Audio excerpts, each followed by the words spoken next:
Hi, I'm Lauren from Reads and Recovery. I'm back with another video. I decided the first one went over really well and I actually liked it and I got a lot of great feedback from it, and I think it gives people a little more personal insight to me and a little bit better connection. So I think, I don't know, we'll see, maybe once a month I'll shoot out a video. I'm going to try and say a little less than the last one, so we'll see how that goes. I want to talk a little bit about self-esteem for this one. I've been feeling a little off lately, and it's reminding me so much about in just conversations that I'm having with friends and things that, you know, kind of everybody is going through, you know, mostly myself, that have to do with self-esteem. So it just brings me back to when I went into rehab. One of the, I remember my counselor handing me a book about self-esteem, and this was after, you know, we had had multiple conversations and lengthy conversations, and she handed me a book about self-esteem, and I kind of chuckled and I was like, I don't need to read this. And she said, oh well, okay, just maybe have an open mind and just take a look at it, and next week just, I want you to read, I don't know if I had to read the whole thing or some chapters or whatever, and she said, and let's just kind of visit what you read next week. And so I was like, okay, like, sure, I'll do it.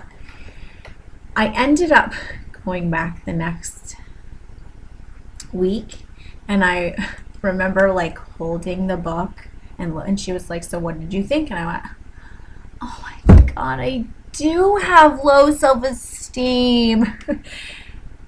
And she kind of chuckled at me because I honestly had no idea that I had low self-esteem.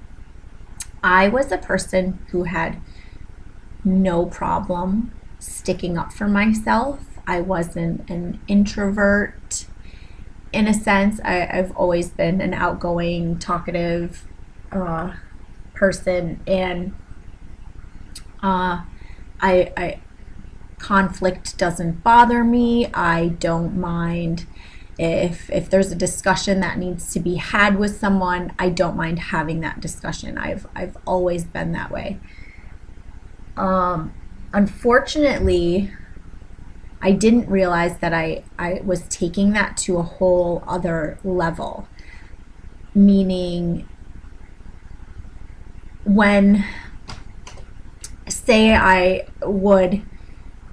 was one of those girls in high school and college or even beyond, so-and-so said that you were whatever, who knows, something that I perceived or would generally be perceived as negative, and I would immediately like,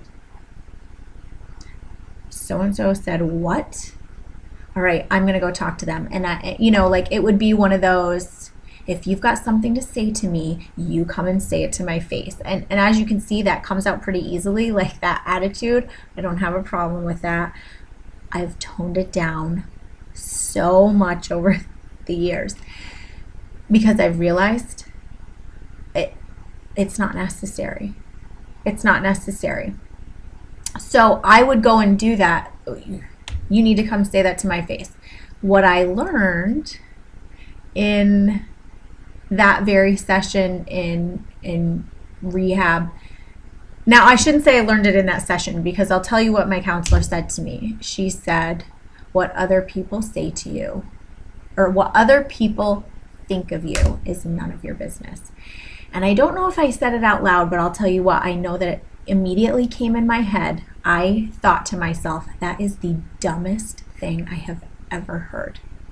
I know I thought that. That's the dumbest thing I've ever heard. What other people think about you is none of your business. Like, what is she, crazy? Of course it's my business.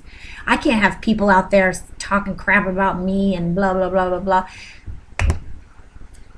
That took me a long time to just say, she was right. She was absolutely right. What other people think of me is none of my business. And I can't tell you what a part that plays in my life today. I am at a point now I would honestly rather not know if people have negative things to say about me. But here's what I will tell you, and this is another thing that I learned. If someone does come to you and say something like, oh, she's whatever, he, whatever, something about you, I did learn, take a look at it. Honestly, take a look at it. Now, if it's something about like physical appearance, like you're fat or you're ugly, that doesn't warrant anything. It's unnecessary. It should never occur. It should never happen. That, just toss that out. I'm talking like, say someone comes up to you and says, oh, she said that all you do is talk about people and you're just really negative. What I used to do is go, I don't even want to say what I used to do because it would contain a lot of expletives that shouldn't be on here. Completely immediate defense mode. Now I stop, and sometimes I do go into defense mode, but it's always important to stop and take a look and go, do I do that? Do I really do that? And you know what? Maybe you do. And that could be your worst enemy that said it. And what's so horrible about learning a lesson from your worst enemy? Because I'll tell you what, that's probably the last thing they want to do is make you a better person. And what if that makes you a better person by taking a look at it? And if you can honestly take a look at that and go, maybe that does apply. If it doesn't, toss it.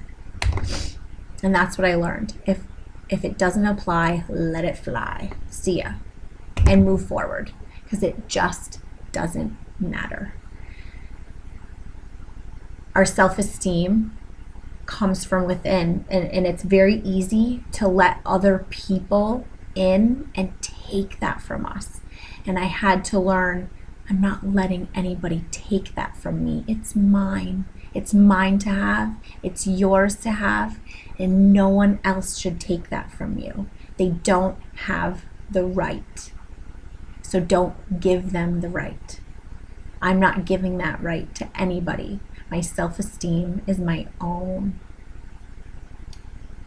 And so it's just really important for me to remember that today. I just feel like there's always, in everybody's life, there's always things that get said and things that go around, and whether they're malicious or not malicious, that's what I learned when we talk about people or say things about people, or it's a reflection on us. It's a reflection on us and how we have those discussions. When we have discussions that are, oh, did you hear what so-and-so is going through? That's really too bad. Or that's not malicious. That's kind-hearted and